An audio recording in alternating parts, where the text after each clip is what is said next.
जय श्री कृष्ण। आज हम लोग एक कथा सुनेंगे।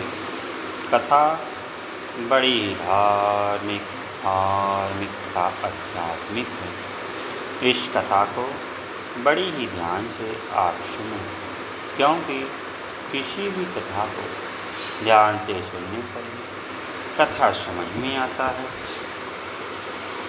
तथा कथा का आनंद भी आता है। तो चलिए कथा को सुनते हैं।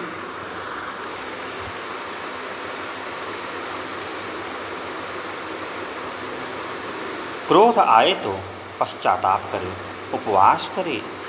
निंदा तो मेरे से भी बन जाती है, आपसे भी बन जाती है। आपको मेरे से बढ़कर बनने चाहिए, परंतु आप मेरे जैसे ही हो गए। चरण छूना गुरु बनाना या तो गुरु बनाने वाले के हाथ की बात है। एकलव्य भील ने द्रोणाचार्य को गुरु मान लिया। वह उनके लिए यह सब शिष्यों से बढ़कर हुआ। द्रोणाचार्य को पता ही नहीं था कोई स्वयं किसी का गुरु जबरदस्ती नहीं बन सकता। उसके सामने रोना चाहिए। आप रोते कहाँ? आप तो स्वीकार कर लेते हैं। वहाँ तो रोने का अवसर है। भाव हो तब तो रोए।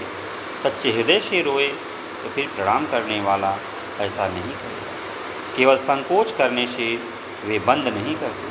झूठ रोने से दंभ होता है। दंभ तो बहुत खराब है, आसुरी संपदा है। हंसी मजाक के अभ्यास को आप निकालना नहीं चाहते, नहीं तो यह इतने दिन नहीं रहता। भगवान की स्मृति तो कठिनता है, अभ्यास की आवश्यकता है। हंसी मजाक का त्याग तो साधारण बात है। आपने अपना यह ध्येय ही नहीं बनाया कि यह बुरी चीज़ है। वाणी का संयम सहज ही हो सकता है। सत्य बोलने में थोड़ा अभ्यास करने की आवश्यकता है। हाथ का संयम सरल है। कर्म इंद्रिय सहज में ही नियंत्रित हो सकती है। ज्ञान इंद्रिय को नियंत्रित करना कठिन है। तीन बातें हैं। ज्ञानेंद्रिय को विषयों से हटाना, वश में करना एवं विषयों में राग द्वेष का अभाव। तीसरी बात बहुत ऊंची है। राग द्वेष के बिना विषयों में विचरना कठिन है। दूसरी, इंद्रियों को वश में करना थोड़ा कठिन है। हठपूर्वक त्याग तो अत्यंत सरल है। हठ से भी संयम करने से लाभ है। और राग द्वेष के बिना विषयों को ग्रहण करना कठिन है। विषयों का सेवन न करना मामूली बात है। उससे भी मामूली हंसी मजाक का त्याग है। मन का कार्य रोकना कठिन है। ऊपर जो तीन बातें बताई गई हैं, उनमें सबसे कठिन विचरती हुई इंद्रियों में राग द्वेष का अभाव होना है। यह होने के बाद दूसरी बात चाहे न हो, इंद्रियों से भी परे मन है। मन में जो यह तीन बातें हैं, तीनों ही कठिन हैं। ईश्वर की कृपा से तो कुछ भी कठिन नहीं है। मन पवित्र हो जाए तो ये तीनों सहज हैं। मन के अनुकूल में राग एवं प्रतिकूल में द्वेष होता है। मन को वश में कर लेना, मन को एकाग्र कर लेना ही इसका उपाय है।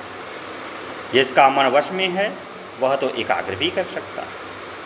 सबसे कठिन है राग द्वेष का अभाव करना।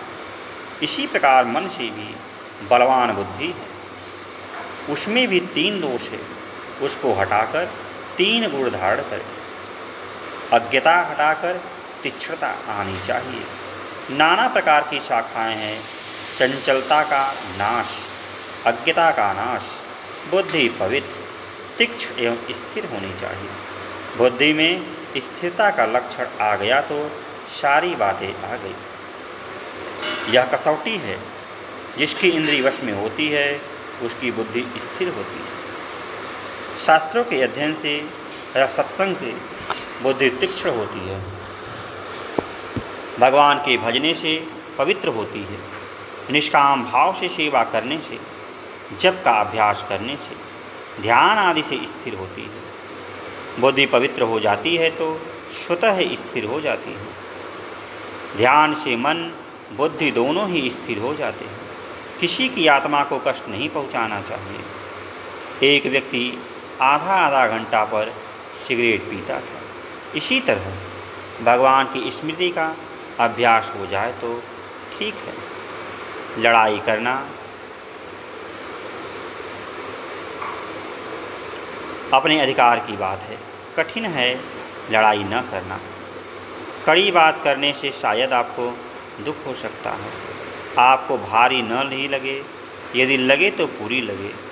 पूरी लगने का तात्पर्य यह है कि भविष्य में वह दोष घटे ही नहीं। एक कवि ने प्रार्थना की है कि मैं बार बार स्वांग लाया, यदि आप प्रसन्न हैं तब तो मुक्ति कर दीजिए, यदि प्रसन्न नहीं है तो मुझे मना कर दीजिए कि भविष्य में कोई स्वांग मत लाओ।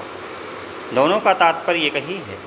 84 लाख योनियों में जन्म स्वांग है। दो बातें सेवन योग्य है एवं दो त्यागने योग्य। सद्गुरु सदाचार धारण करने योग्य है एवं दुर्गुण दुराचार त्यागने योग्य है। बाहर भीतर दोनों का सुधार होना चाहिए। हम लोगों का व्यवहार आदर्श होना चाहिए, किंतु नहीं है। हम लोगों से तात्पर्य हम सभी का है, क्योंकि मैं भी अपना व्यवहार आदर्श नहीं मानता हूँ, अतः दूसरों के लिए इस प्रकार कहना भी असभ्यता ही है। जो अच्छे हैं उनके लिए तो कहना ही नहीं, जिनके व्यवहार में दोष आता है उनके लिए ही कहना है। हमें एक अच्छे पुरुष को लक्ष्य में रखकर आगे बढ़ना चाहिए। उस तरह बन गए तो और आगे बढ़ना चाहिए। यदि इस समय में किसी को आदर्श बताऊंगा तो गोस्वामी जी को ही बताऊंगा। उनके आचरण प्रायः आदर्श योग्य है। दूसरी बात यह समझनी चाहिए कि जैसे भाई जी को उपरामता हुई, वे तो किसी का दोष नहीं करते, किंतु लोगों को तो अपना ही दोष मानना चाहिए। भाई जी जैसे पुरुषों का संग होकर ऊंची स्थिति न हो तो लज्जा की बात है। एक बात के लिए मनुष्य को बहुत बार चिताया जाए फिर भी काम में नहीं लाए तो वास्तव में बहुत ही लज्जा की बात है। सेवन करने योग्य जो पदार्थ बताए गए हैं उनकी अवहेलना हो तो अज्ञता की बात है।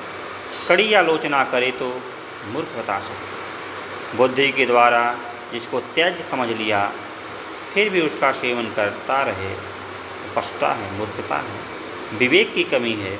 वास्तव में सच्चा विवेक नहीं है। हमारे लिए लाभ की बात है यह समझ में आ जाए, फिर उसके लिए प्रयत्न की कमी रह जाए, इससे बढ़कर मूर्खता है। यह सब बात हम में घटती है। भगवान ने नरक के 3 द्वार बताए हैं। काम, क्रोध, लोभ, ये 3 प्रकार के नरक के द्वार हैं। आत्मा का नाश करने वाले अर्थात उसको अधोगति में ले जाने वाले हैं। अतएव इन तीनों का त्याग कर देना चाहिए, अर्थात इन्हें त्याग देना चाहिए। ये आसुरी संपदा के सरदार हैं। जब तक ये शत्रु हमारे हृदय में बैठे हैं तब तक कल्याण होना कठिन है। जैसे राजकीय सिपाही हथकड़ी डालकर न्यायालय ले जाते हैं, इसी तरह यह तीनों यम के दूत हैं। नरक में ले जाने के लिए तैयार बैठते हैं। इनको देखकर हम इन्हें विदा करने का प्रयत्न नहीं करते। कितनी मूर्खता की बात है। किसी के यहाँ हथकड़ी लिए बैठा, किसी के यहाँ वारंट लेकर सभ्यता से कार लिए खड़ा है, किंतु है तो नरक में ले जाने के लिए ही। जिसके क्रोध अधिक है उसके लिए तो हथकड़ी लिए बैठा है, जिसके कम है उसके लिए कार लेकर खड़ा है, किंतु दर्शन तो नरक का ही कराएगा। हमें लज्जा आनी चाहिए। भगवान कहते हैं इन तीनों का त्याग करना चाहिए, फिर कल्याण के लिए आचरण करना चाहिए। इनके त्याग से ही मुक्ति नहीं, उससे तो केवल नरक से बच सकते हैं। फिर कल्याण के लिए साधन करना चाहिए। केवल मन वश में होने से ही भगवान की प्राप्ति नहीं होती, वह तो साधन है। इसी प्रकार काम, क्रोध, लोभ इनका त्याग हो गया तो नरक का द्वार बंद हो गया। तो आज के लिए इतना ही। फिर किसी दिन अन्य वीडियो में मिलते हैं। तब तक के लिए जय श्री कृष्ण, जय श्री कृष्ण।